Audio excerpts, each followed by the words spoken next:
Assalamualaikum sahabat Karang Creativity. Mudah-mudahan baik-baik saja. Terima kasih sudah subscribe, like, dan share-nya. Kali ini kita akan menyimak Karomah Waliullah Sunan Muria. Sunan Muria adalah salah satu dari 9 wali yang menyebarkan Islam di Pulau Jawa, khususnya di Gunung Muria, Jawa Tengah. Mereka menyebarkan Islam kepada masyarakat Hindu dan Buddha yang kala itu menjadi mayoritas di Pulau Jawa. Kesembilan wali ini memakai cara yang beragam dalam menyebarkan agama Islam agar diterima oleh masyarakat. Sunan Muria yang bernama asli Raden Umar Said, merupakan anak dari Sunan Kalijaga melalui pernikahannya dengan Dewi Saroh. Raden Umar Said terkenal akan ilmunya yang sakti, dan terkenal sebagai pencipta tembang Sinom dan Kinanti. Dalam dakwahnya, Raden Umar Said lebih menekankan dakwahnya kepada kaum nelayan, pedagang, dan rakyat jelata. Menginjak dewasa, Raden Umar Said menikah dengan Dewi Sujinah yang merupakan putri dari Sunan Ngudung, Raden Usman Haji. Sunan Ngudung merupakan salah satu putra dari Sultan Mesir yang melakukan perjalanan hingga Tanah Jawa. Sunan Ngudung sendiri merupakan ayah dari Sunan Kudus. Dari pernikahannya dengan Dewi Sujinah, ia dikaruniai putra bernama Pangen Santri atau Sunan Ngadilangu. Menurut beberapa kisah, Raden Umar Said juga mempersunting Dewi Roroyono yang terkenal akan kecantikannya. Dewi Roroyono merupakan putri dari Sunan Ngerang, seorang ulama terkenal di Juwana yang memiliki ilmu kesaktian yang tinggi, serta merupakan guru Raden Umar Said dan Sunan Kudus.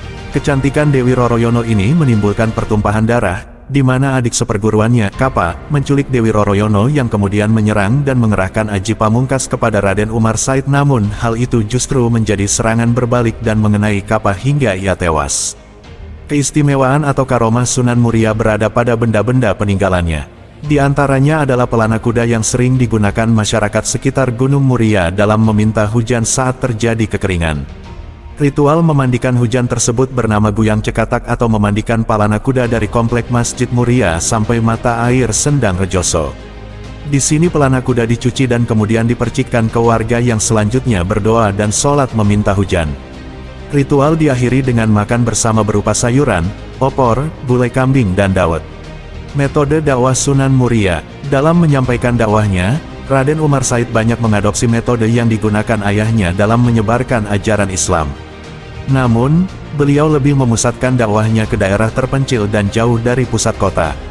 Beliau tinggal di Desa Colo, yaitu salah satu desa yang ada di puncak Gunung Muria.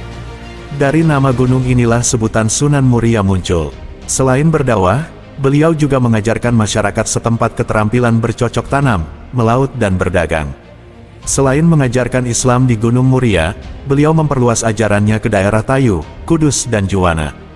Beliau beserta keluarga dan para muridnya dikenal dengan fisik yang sangat kuat. Ini dikarenakan beliau dan para pengikutnya naik turun gunung setinggi 750 meter untuk berdakwah. Raden Umar Said lebih menitikberatkan ajarannya kepada rakyat jelata daripada bangsawan. Metode dakwah beliau sering disebut topo ngeli, yang berarti menghanyutkan diri dengan masyarakat. Sehingga beliau lebih mudah dalam mengajak masyarakat masuk Islam. Beliau juga mengajarkan kursus keterampilan untuk para nelayan dan pelaut, sehingga ajaran yang berikan mudah diterima oleh masyarakat. Dalam berdakwah, Sunan Muria menerapkan beberapa metode, di antaranya adalah sebagai berikut.